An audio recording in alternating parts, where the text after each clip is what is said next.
Salitang pagbasa, ako po sa 26, kayo sa 27, sabay-sabay po tayo sa verse 43. 26. And as they led him away, they laid hold upon one Simon of Cyrene, coming out of the country, and on him they laid the cross that he might bear it after Jesus. Verse 27.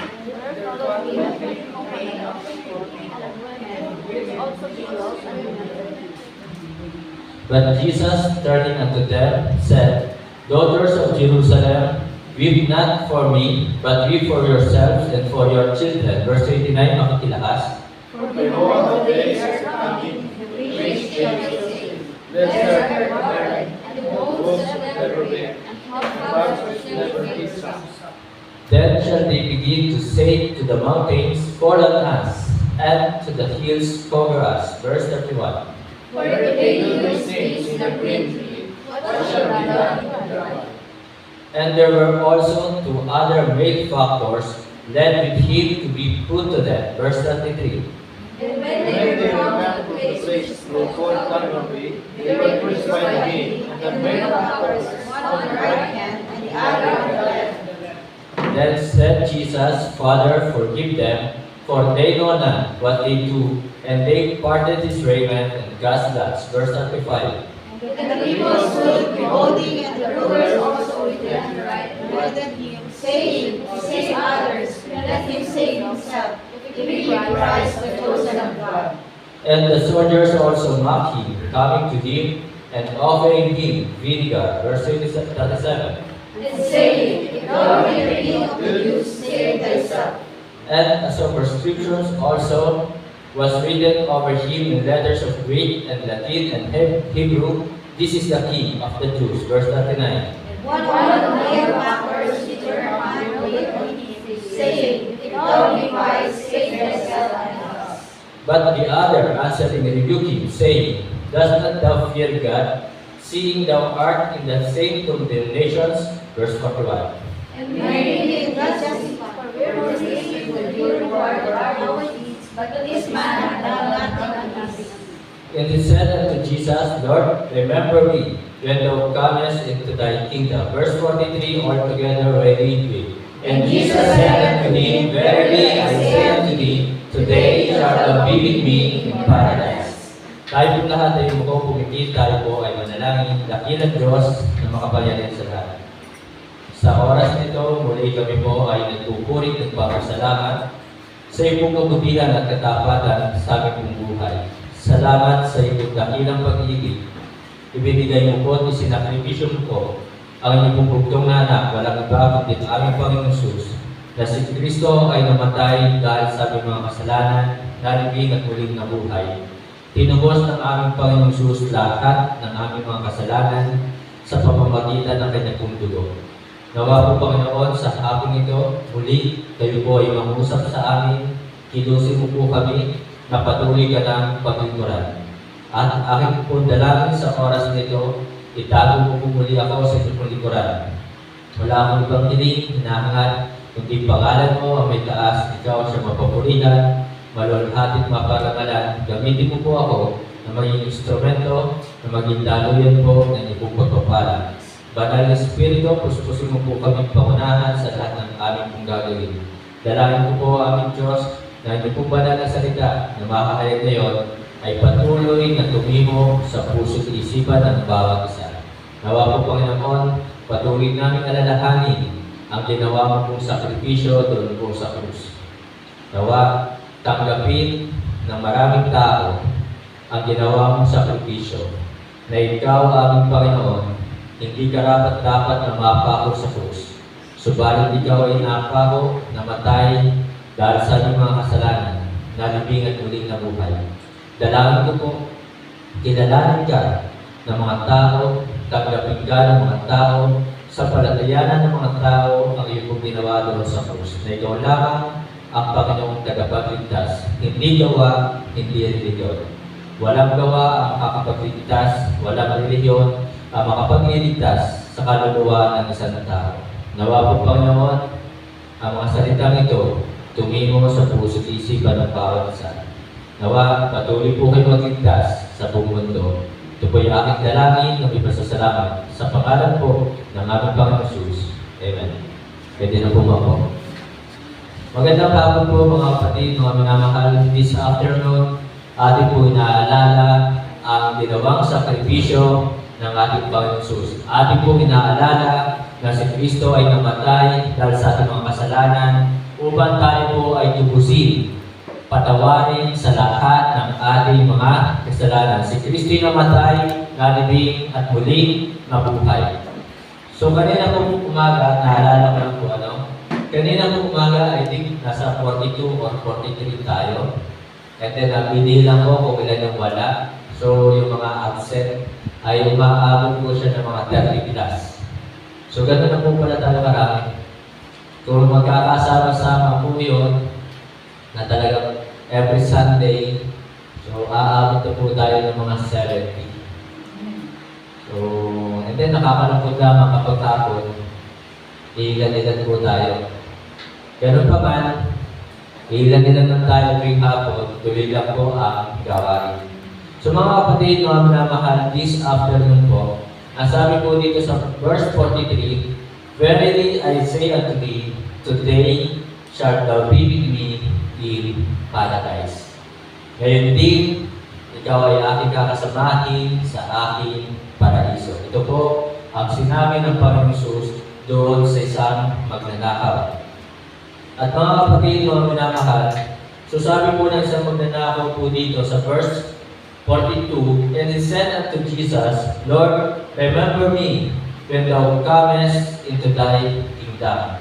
So nandun po yung pananampalataya ng isang magnanakaw na tanging si Kristo lamang ang Panginoong tagapagligtas. Si Kristo ang daan patungo doon sa langit. Na kahit si Kristo ay nakita ng isang magnanakaw na ito na nahihirapan, kahit nakita ng isang magnanakaw na ito na si Kristo ay mamamatay na, malalagatan na ng hininga, subalit nandun po ang pananampalataya na magnanakaw na ito na si Kristo ay tunay na Diyos at si Kristo, ang sabi nga po sa verse 41, And we indeed justly, for we receive the due reward of our deeds, but this man had done nothing amiss. Na nandun po ang pananampalataya ng magnanakaw na ito na si Kristo tunay na Diyos, si Kristo ay walang kasalanan. So nandoon po ang pananampalataya ng magnanakaw na ito na tanging si Kristo lamang ang Panginoong tagapagligtas. Si Kristo na sa kabila na siya nahihirapan na, si Kristo ang nilapitan na magnanakaw na ito, hindi yung mga sundalo na nagpako sa kanila, hindi yung mga taong nanonood sa kanila, hindi yung mga relihiyon na umiiran po ng panahon iyon. So mga kapatid, makikita po natin yung pananampalataya na talaga napakalaki ng pananampalataya ng magnanakaw na ito at sinabi niya, Lord, remember me when thou comest into thy kingdom. Kaya nakakalungkot po sa ating pong panahon ngayon, padami ng padami ang nagtuturo ng maling katuruan. Kaya mga kapatid, this afternoon, sana ito po ay maging hamon sa atin ng mga mensahe ng Diyos. At una na makikita po natin dito, sa verse 34, sabi po ng Panginoon Jesus, tingnan po natin sa verse 34, Father, forgive them, for they know not what they do. Father, forgive them, for they know not what they do. At ang sinabi po dito sa verse 43 ng Panginoon Jesus, Today shalt thou be with me in paradise. Alam niyo po, sa kabila ng kahirapan na pinag-aanan ni Kristo, sa kabila na siya po ay inuusig at talagang ipinako sa krus, binigyan ng suka at kinoronahan ng dinig. Ganun pa nga si Kristo ay hindi natakot na gumawa ng mabuti. So ang mensahe po sa atin this afternoon muna, fear not in well-doing.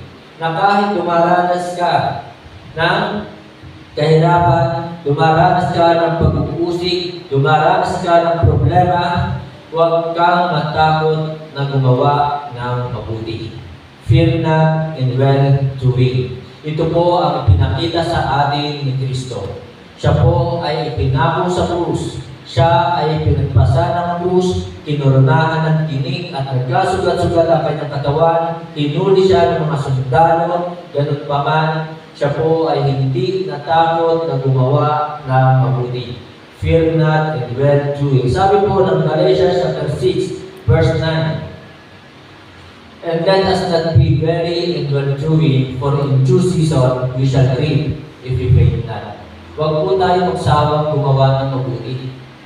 Gantihan man tayo ng mabuti, gantihan man tayo ng masama, ang nais ng Diyos, magpatuloy po tayo sa paggawa ng mabuti. Ang nais ng Diyos, magpatuloy po tayo sa pagsunod sa Kanyang kalooban. Fear not in well doing. Huwag po tayong matakot. At sabi nga po ng Genesis, tinan po natin ang ating pong Bible. Sa Genesis chapter 15, verse 1. After these things, the word of the Lord came unto Abram in a vision, saying, Fear not, Abram, I am thy shield, and thy exceeding great reward. So nandun po, na talagang hindi nais ng Diyos na yung mga nananampalataya sa Kanya, hindi nais ng Diyos na yung mga tumatawag sa Kanya ay magkaroon ng takot. So sinabi po niya, fear not. Ang Diyos po natin, hindi po nagbago. Yung Diyos ni Abraham, Diyos po natin ngayon, iisa lamang po yan, hindi po yan nagbago. Yung iba, madalas yung mga sinasabi sa inyo, ang ibang tao, kapag orang ibang Kristyano, kapag nagkakaedad na, natatakot na yung mag-asawa. At kaya nga yung iba, habang medyo bata-bata pa, nagmamadali na mag-asawa. Kasi kapag nagkaedad na raw, ay mahirap ng mga anak. Sunod po yung takot sa kanila. Natatakot sila. Hindi po kailanman nagbago ang Diyos po natin. Ang Diyos ni Abraham, Diyos ni Joseph, Diyos ni Moses, at ngayon ay hindi po nagbabago, kailanman ay hindi nabawasan ang kapangyarihan. Fear not. Huwag po tayong matakot na tayo ay patuloy na gumawa ng mabuti. Genesis 26, verse 24. And the Lord appeared unto him the same night and said, I am the God of Abraham thy father. Fear not, for I am with thee, and will bless thee, and multiply thy seed for my servants Abraham's sake. So, I think mga kapatid, alam ito ng bansang Israel. Yung mga talagang yan. Kaya naman po hanggang ngayon, kahit sila ay pinagtutulungan na, naranasan po ng bansang Israel, I think, 5 bansa na talagang nagsama-sama, nagsaling pwersa, at talagang nilusog ang Israel, pero hindi po sila nagtagumpay. So, malinaw po sinabi dito mga kapatid, fear not, for I am with thee.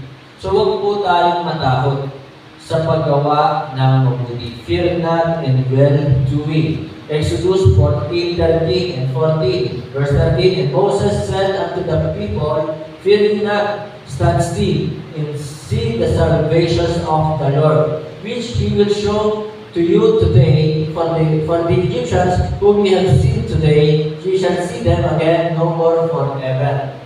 And then 14, the Lord shall fight for you, and ye shall hold your peace. So mga kapatid, mga minamahal, ang ibang Kristyano natatakot kapag pinagbabawalan na. Diba? Pinagbabawalan sumamba, natatakot na sila. Pero samantalang kapag gagawin ng kanilang sariling kagustuhan, hindi sila natatakot. So mga kapatid, mga minamahal, yun po yung katotohanan na nakakatakot isipin sa ating panahon. Pagbabawalan ng ibang Kristyano sumamba, pagbabawalan ng ibang Kristyano na sumali sa ministry, sa choir. Pero kapag naman di gusto nilang gawin ang isang bagay, hindi sila natatakot sa kanilang magulang o sa kanilang mga tao.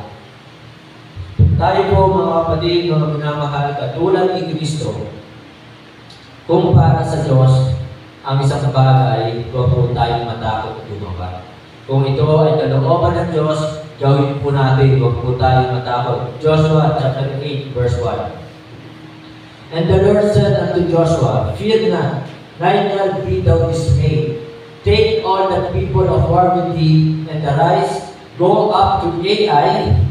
See, I have given into thy hand the king of Ai, and his people, and his city, and his land. Nandun po yung mga talata na talaga laging sinasabing fear not. At minsan ko na po sinabi sa inyo, minsan kinausap po ang Panginoon, Panginoon, magbibigay ba ako ng aking tithes and offering? At ito po ang sinabi ng Panginoon sa akin, fear not. Huwag kang matakot. Ibigay mo ang iyong tithes and offering. Sinabi ko sa Panginoon, Panginoon, magbabayad pa ako ng motor. So, sabi ng Panginoon sa akin, fear not. Kaya pagdating ng araw ng linggo, ibinigay ko ang aking tithes and offering. Monday, nagbayad ako ng motor. Pagtingin ko sa wallet ko, 200 pesos na lang ang laman ng wallet ko. Pero ganun pa man, nagkaroon pa rin ng panggasolina at kumain pa rin ng 3 times a day sa isang araw.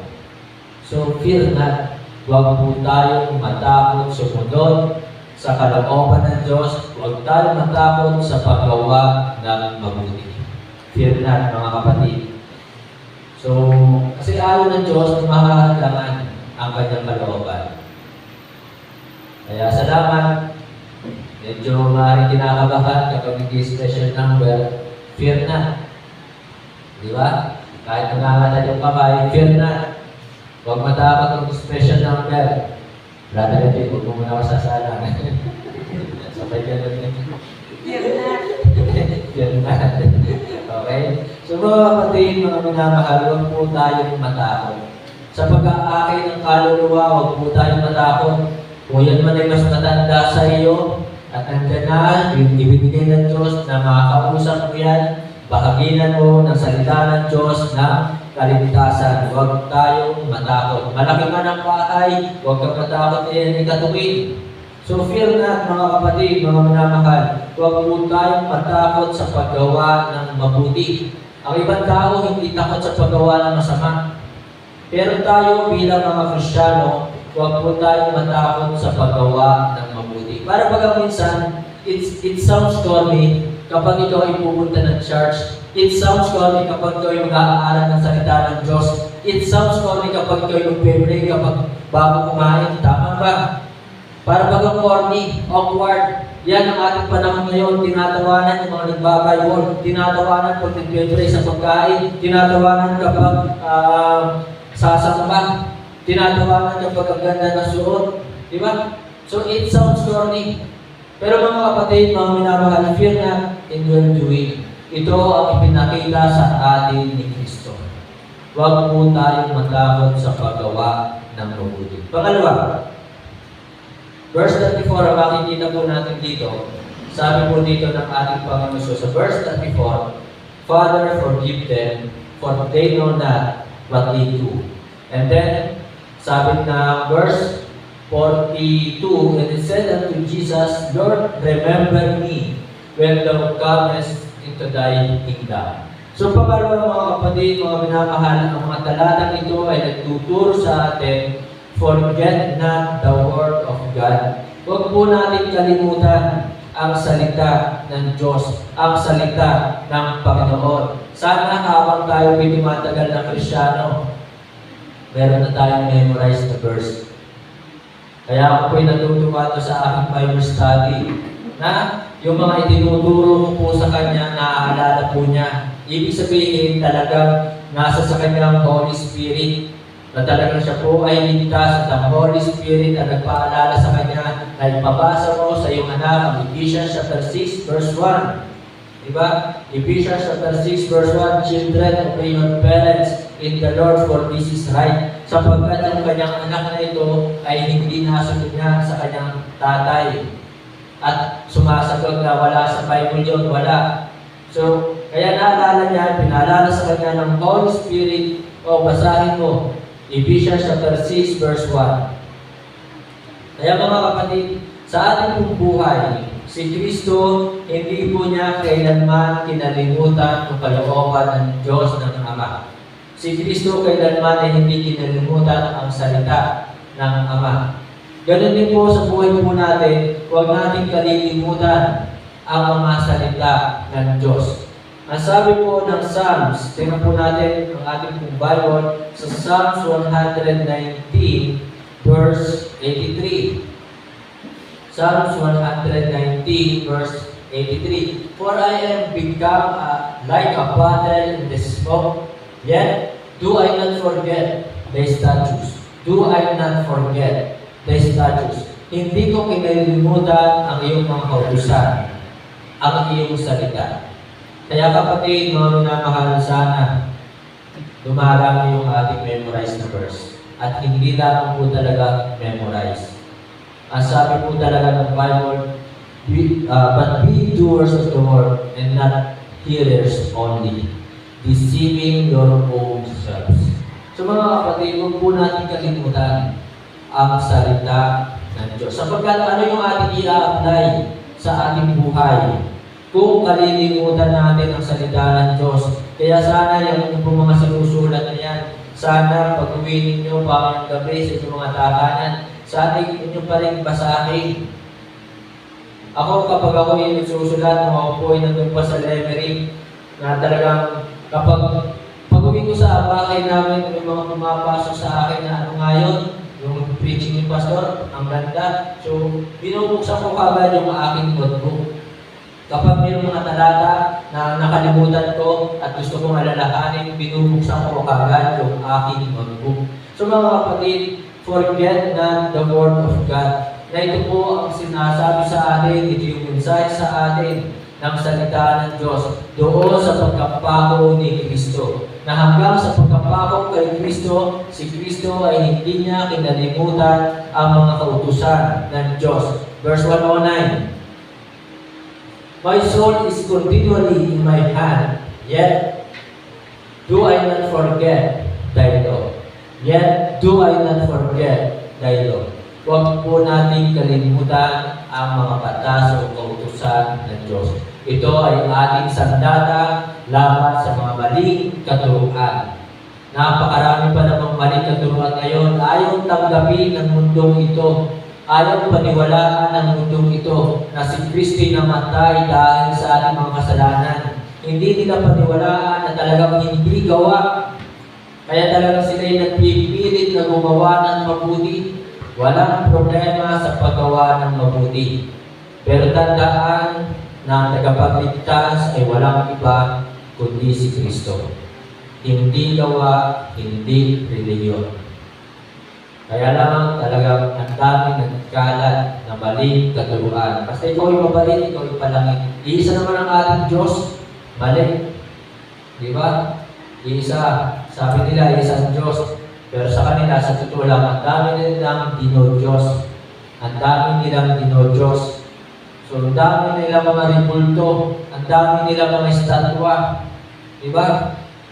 Eh, malinaw po ang sabi ng ating Diyos, ang utos ng Diyos sa Exodus 20. Tingnan po natin ang ating Bible sa Exodus 20, verse 3 to 5. Malinaw po na ipinag-utos ng Diyos dito, thou shalt have no other gods before me. Huwag kang magkakaroon ng ibang mga Diyos sa harap ko. Thou shalt not make unto thee any graven image. Huwag kang gagawa para sa iyo ng mga imahe na talagang inaluan or any likeness of anything that is in heaven above, or that is in the earth beneath, or that is in the water under the earth. Verse 5, thou shalt not bow down thyself to them, nor serve them, for I, the Lord thy God, am a jealous God, visiting the iniquity of the fathers upon the children, unto the third and fourth generations of them that hate me. So napakalinaw po ang utos ng Diyos na huwag kang magkakaroon ng ibang mga Diyos, huwag kang gagawa para sa iyo ng mga anumang inanyuan ng mga bagay sa langit. So yan po ang utos ng Diyos. Kaya mga kapatid, forget not the Word of God. Huwag po natin kalimutan sapagkat kapag kinalimutan natin ang salita ng Diyos, madadaya tayo ng mga maling turo. Madadaya tayo. Ay napakaraming maling turo at talagang ang iba'y napakagaling mangaral, napakagaling mag-preach, napakagaling mabulaklak ang kanilang mga pananalita na masyado mabango or mabulaklak. Then verse 153, Psalms 119, 153, consider mine afflictions and deliver me, for I do not forget thy law. For I do not forget thy law. Mga kapatid, napakaganda talaga huwag kalimutan ang salita ng Diyos, yung batas. Sapagkat kapag hindi mo yung kinalimutan at ikaw ay tagatupad, kaawaan ka ng Panginoon. At ikaw ay lagi niyang ililigtas. And deliver me. So yun po. Kaya mga kapatid, mga minamahal, talagang blessings kung tayo po ay tagatupad ng salita ng Diyos. Blessed are they that do His commandments. Mapalad. Kaya,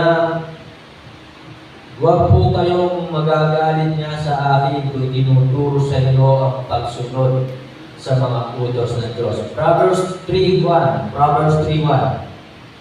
Si Kristo ay talagang siya po ay naging masunurin at hindi po niya kinalimutan. My son, forget not my law, but let thy heart keep my commandments. Hindi po kailanman nagbago ang salita ng Diyos. Hindi po kailanman nagbago ang mga utos ng Diyos. From Old Testament hanggang sa New Testament, nandyan po ang mga salitang, keep my commandments. If you love me, keep my commandments. Forget not my law. So mga kapatid, kaya talagang hindi tayo pare-parehas sa maturity, kaya minsan talaga ang Kristiyano nagkakagulo, sapagkat hindi nila inaalam kung ano ang salita ng Diyos. Kinakalimutan nila ang salita ng Diyos, hindi sila nag-aaral ng salita ng Diyos araw at gabi. So forget not my law. Huwag natin kalimutan ang salita ng Diyos, yung batas ng Diyos. Sapagkat ito ang mag-iingat sa atin, ito ang magbibigay sa atin ng katagumpayan. Thy word is a lamp unto my feet and a light unto my path. Psalms 119 verse 105. Kaya mga kapatid, ano yung ating magiging gabay? Ano yung ating magiging ilaw? Ano yung ating magiging liwanag kung wala kang alam sa salita ng Diyos? Kung hindi mo alam ang mga salita ng Diyos. So si Kristo, nandun po, hindi niya kailanman kinalimutan ang mga salita ng kanyang Ama. Hindi niya kailanman kinalimutan ang salita ng kanyang Ama. So lahat ng mga nangyayari kay Kristo, alam ni Kristo, ito yung kalooban ng Diyos sa Kanya. Na mga lahat ng mga nangyayari ito, nakasulat na doon pa sa Old Testament. So alam yan ni Kristo, ang mga mangyayari yan. Kaya mga kapatid, sa ating pong buhay, forget not the word of God. Huwag natin kalimutan. Kalimutan mo ng lahat, huwag lamang ang salita ng Diyos. Amen. Hebrews 13 verse 16. Hebrews 13 verse 16. But to do good and to communicate, forget not ang paggawa ng mabuti. Huwag po natin kalimutan. Kung ikaw man ay may problema, diba? Minsan ang Kristyano kapag may problema, tinatamad ng sumamba. Ang Kristyano kapag may problema, hindi na nag-aalala ng salita ng Diyos. Ang Kristyano kapag may problema, hindi na nakikinig ng salita ng Diyos. Ang Kristyano kapag may problema, hindi na nag-pray. Ang Kristyano kapag may problema, hindi na nagbibigay. Ang Kristyano kapag may problema, hindi na nag-aakay ng kaluluwa. That's wrong. So mga kapatid, sabi po dito, but to do good and to communicate, forget not. Huwag mong kalimutan ang paggawa ng mabuti, for with such sacrifices, God is well pleased. Mga kapatid, mga minamahal, sa anumang sitwasyon meron tayo, sa kahirapan man o sa kabutihan man, sana ay nandun pa rin, hindi tayo napapagod na gumawa ng mabuti, hindi natin pinakalimutan ang salita ng Diyos, sapagkat ito po ang kalugod-lugod sa Diyos. God is well pleased. God is well pleased. Kaya kapatid, every time na hindi tayo nakakasunod sa kalooban ng Diyos, kapag nakalimutan natin ang salita ng Diyos, ang Panginoon ng ating Diyos ay hindi natutuwa. Last na verse, James 1:25. James chapter 1, verse 25. But whoso looketh into the perfect law of liberty and continued therein, he, being not a forgetful hearer, kung hindi ka makakalimutin na tagapakinig. Kaya mga kapatid, huwag talaga natin kalimutan ang ating mga napapakinggan every worship, every Sunday, every prayer meeting, or every we study the Word of God. Huwag natin niyang kalilimutan. But a doer of the word, this man shall be blessed in his deed. Ang taong ito ay pagpapalain sa kanyang gawa. Kaya mga kapatid, mga minamahal, ang pagsunod sa mga kalooban ng Diyos, hindi ka talo, hindi ka lugi. Ikaw ay pagpapalain niya. Kaya, maging masipag. Ano mang sitwasyon meron tayo, maging masipag tayo sa pagsunod sa kalooban ng Diyos. Huwag tayong matakot, huwag natin kalimutan. Gawin pa rin ang mga bagay para sa kanyang kaluwalhatian. Huwag natin kalimutan yan. Amen? So mga kapatid, si Kristo ito ang pinakita sa atin na kahit siya nasa kahirapan na, iniwan siya ng maraming mga tao na kanyang tinulungan, na kanyang mga pinagaling. Pero kailanman hindi niya kinalimutan ang salita ng Ama.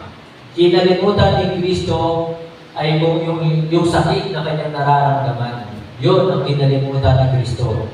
Kinalimutan ni Kristo yung mga pamumutya sa kanya, ng mga tao nasa paligid sa kanya. Yun ang kinalimutan ni Kristo. Kaya sa ating pong buhay, para tayo ay makapagpatuloy sa ating paglilingkod, kalimutan natin yung ating mga sama ng loob. Diba? Kalimutan natin yan. Kalimutan natin yung mga taong umuusig sa atin. Kalimutan natin yan. Kalimutan natin yung mga ginawang masama sa atin ng ating kapwa. Yan po ang dapat natin kalimutan. Pero yung salita ng Diyos, ang kalooban ng Diyos, ang utos ng Diyos, huwag natin kalilimutan. Maraming tao, Kristiyano, pinagpala. Subalit yung sila pinagpala na kinalimutan na ang gawain ni Kristo. Kinalimutan na.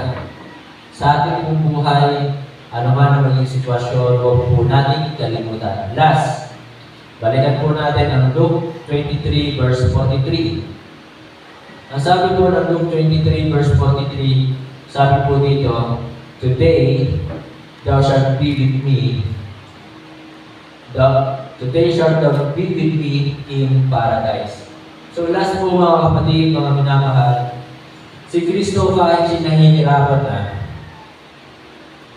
kahit alam po niya siya ipapatayin, ipapako sa krus, magpapasa ng krus, hindi niya ito tinalikuran. Hindi niya ito pinabayaan. So last mga kapatid, mga minamahal, forsake not the will of God. Huwag po natin pabayaan ang kalooban ng Diyos. Huwag po natin pabayaan ang ministry. Huwag po natin pabayaan ang gawain ni Kristo.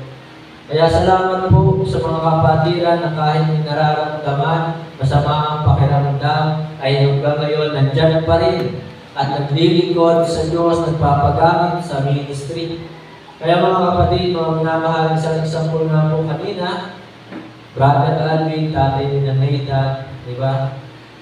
Tatrangkasuhin, masama ang pakiramdam, pero mas pinili pa niya ang sumamba. Kaysa magpahinga, sa ibang Kristyano yun, Pastor, hindi mo na ako sasampa. Masama ang pakiramdam ko eh. Di ba? Tayo po ay nakakarinig ng mga patutuo ng mga Kristyano. So, si Ate Rod nga, minsan kahit masama ng pakiramdam, nagtuturo pa rin sa kuway. Si Brother Luis, kahit masama na rin ng pakiramdam, mahihirapang huminga. Pinipilit pa rin magpaawit, masigla pa rin nagpapaawit. So mga kapatid, mga minamahal, forsake not the will of God. Hebrews 13 verse 5, tingnan po natin ang ating Bible. Sa Hebrews 13 verse 5. Let your conversations be without covetousness, and be content with such things as we have. For he hath said, I will never leave thee, nor forsake thee.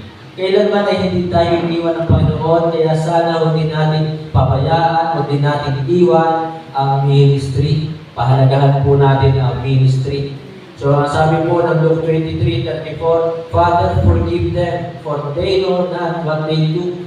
So, talagang kahit nahihirapan na si Kristo, nandoon pa rin siya nagpapatawad at sinusunod ang kalooban ng Diyos ng Ama at hindi niya iniwan ang mga taong ito. Diba? Hindi niya iniwan. Tiniis ni Kristo ang pao sa kanyang kamay at mga paa. Tiniis ni Kristo ang mga sugat sa kanyang buong katawan. Tiniis ni Kristo ang mga tinik sa kanyang ulo. Tiniis ni Kristo yung hapdi na siya'y pinainom ng suka. Mahapdi po yun. Na sukang ito ay dadaan sa kanyang mga sugat. Napakahapdi po noon. Subukan mo saktan o sugatan ng inyong daliri. Buhusan ng suka. Tingnan ko lang kung hindi talaga kayo masaktan. So mga kapatid, forsake not the will of God. Huwag po natin pabayaan. Nehemiah chapter 10 verse 39, tingnan po natin. Nehemiah chapter 10 verse 39. For the children of Israel and the children of Levi shall bring the offering of the corn of the new wine and the oil unto the chambers where are the vessels of the sanctuary, and the priests that minister, and the porters and the singers, and we will not forsake the house of our God. At hindi namin pababayaan ang bahay ng aming Diyos. Kaya minsan nakakalungkot talaga pagdating ng hapon. Maraming Kristiyano pinabayaan ang bahay-sambahan pagdating ng hapon.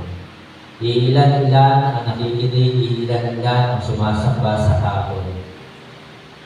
So, dito po ay sinasabi, we will not forsake the house of our God. So, si King David, sabi po ni King David sa Psalms 27 verse 4, One thing have I desired of the Lord, that will I seek after, that I may dwell in the house of the Lord all the days of my life, to behold the beauty of the Lord and to inquire in His temple. So nandoon po yung desire ni Haring David na makatahan sa bawat karawan ng kanyang buhay, diba? Sa bahay ng Panginoon. So mga kapatid, ito ang ating sitwasyon na nakakalungkot sa buhay ng mga mananampalataya. Pinapabayaan ng gawain. Kapag Sunday morning, napakarami. Paghapon, iilan-ilan. Tayo ay hindi pinabayaan ng Diyos ni Kristo. Kaya sana ay pray kung di pabayaan ng mga Kristiyano ang gawain ng Diyos. Psalms 37:25, I have been young and now I am old, yet have I not seen the righteous forsaken, nor his seed begging bread. So mga kapatid, talagang kailanman ay hindi pinabayaan ng Diyos ang kanyang mga anak, ang kanyang bayan. Kaya huwag din natin pabayaan talaga ang gawain ng Diyos. I come quickly, babalik na si Kristo. Pero hanggang ngayon, maraming Kristiyano pinababayaan ng gawain ni Kristo. Diba? I come quickly. It is appointed unto us once to die. Itinakda na sa atin na tayo mamatay. Kaya sana huwag po natin pabayaan ang gawain ni Kristo. Verse 28, what if kung tayo pinabayaan ng Diyos ni Kristo? What if tayo iniwan ni Kristo? Diba? For the Lord loveth judgment. Mahal ng Diyos, iniibig ng Diyos ang paghuhukom. God is not only the God of love. Ang Diyos ay hindi lamang Diyos ng pag-ibig, kundi ang ating Diyos ay Diyos ng paghuhukom. Iniibig ng Diyos ang paghuhukom. And forsaketh not His saints. At talagang hindi pinapabayaan ang kanyang mga banal. They are preserved forever. Once saved, always saved. Malinaw po nakasulat yan, they are preserved forever. Tapos ituturo ng ibang sekta, ng ibang denomination, nawawala ang kaligtasan. Na kapag nagkasala ka, hindi ka naligtas. Ay ito nga ay preserved. Diba? So forever, but the seed of the wicked shall be cut off. Mga kapatid, napakaraming talata sa Bible na nagpapatunay, once saved, always saved, at hindi tayo kailanman pinabayaan ng ating Diyos. Kaya huwag sanang pabayaan ang gawain ni Kristo. Proverbs chapter 4, verse 2. Proverbs chapter 4, verse 2. For I give you good doctrine. So ibinigay sa atin ang mabuting doktrina. Ibinigay sa atin ang tamang katuruan. Kaya sana makita sa atin yung kaibahan. Sana makita sa atin na tayo nananatili sa katotohanan. Sana na makita sa atin na tayo sumusunod sa katotohanan. Sana huwag tayo makita na tayo nakikiayon sa takbo ng sanglibutan ito. For I give you good doctrine, forsake ye not my law. Forsake ye not my law. Huwag mong pabayaan ang aking batas, ang aking salita, ang aking utos, o ang aking kalooban. Forsake ye not my law. Kaya lamang talaga ang hirap, aminin, o sabihin na natin, masakit naman sabihin, pero talagang maraming Kristiyano nagpapabaya sa gawain ng Diyos. Ako'y natutuwa na talagang may mga Kristiyano na from the time they got saved till now, nasa ministry sila. From the time they got saved, ay sila po ay pumuti na ang kanilang buhok. Ang iba may nagubos na ang buhok. Diba? From the time they got saved, ay dito na sila nagkaapo. Yun ang napakagandang alalakanin. Diba? Na talagang kailanman ay hindi nila iniwan, hindi nila pinabayaan ang ministry. So tayo po kailanman ay hindi tayo iniwan ni Kristo, hindi tayo pinabayaan ni Kristo. Kaya huwag po din natin pabayaan ang gawain ng Diyos. Sa pagtatapos po mga kapatid, mga minamahal, balikan natin yung Luke 23 verse 43. Ito po, medyo masakit na katotohanan to. And Jesus said unto him, meron pong mensaheng ibinigay sa akin dito ang ating Diyos. Verily, I say unto thee, today shalt thou be with me in paradise. Si Kristo po, mga kapatid, mga minamahal, during that time talaga mamamatay niya. Pero anong ginawa ni Kristo? Nag-aakay pa rin ng kaluluwa. Isang masakit na katotohanan sa panahon natin ngayon, ang isang Kristiyanong ayaw mag-aakay ng kaluluwa, balang araw makakapag-aakay din ng kaluluwa. Balang araw gagamitin din sa pag-aakay ng kaluluwa. Kailan? Kapag matay din. Yun po yun. Yun yung masakit na katotohanan. Bakit? Sapagkat pupunta si pastor sa kanyang burol. Tama ba? At mangangaral ng kaligtasan. So, yun ang masakit na katotohanan, yun yung malungkot na katotohanan ngayon, na yung isang Kristiyano na ayaw mag-aakay ng kaluluwa magagamit sa oras ng kanyang kamatayan. Tama po ba? Am I right? Kaya mga kapatid, mga minamahal, sana sa ating pong buhay, habang tayo buhay pa, magpagamit tayo, mag-aakay tayo ng kaluluwa. Katulad ng Kristo, na ipinakita sa atin hanggang kamatayan, siya ay sumunod sa kalooban, siya ay nag-aakay ng kaluluwa. Kaya, ang isang tao o ang isang Kristiyano na hindi nagagamit sa pag-aakay, balang araw gagamitin din siya. Kaya lamang, itong kailan siya ay patay. Pupunta si pastor at mag-preach patungkol sa impyerno. Pupunta si pastor at mag-preach patungkol sa kaligtasan. Ituturo na si Kristo lamang ang Panginoong tagapagligtas. So yun po yung masakit na katotohanan. Mga kapatid, mga minamahal, before it's too late, before the Lord Jesus Christ came, bago po bumalik ang ating Panginoon Jesus, sana Huwag po tayo magsawang gumawa ng mabuti, mag-akay tayo ng kaluluwa, huwag natin kalimutan ang salita ng Diyos. Tayo po lahat ito. To God be the glory. Tayo po ay umupo-pulitid, tayo po ay manalangin. Dakilang Diyos na makapangyarihan sa lahat. Salamat po sa oras nito sa inyong banal na salita. Dalangin ko po ang Diyos na kayo po ang siyang patuloy na kumilos sa aming po mga buhay. Ang buhay po namin ito, sa inyo po namin pinagkakatiwala. Sa buhay namin ito, tayo kalusan. Nawa, kalooban mo ang siyang laging masunod, hindi ang aming mga kagustuhan. Banal na Espiritu, gustusin po kami. Salamat po sa mensahe.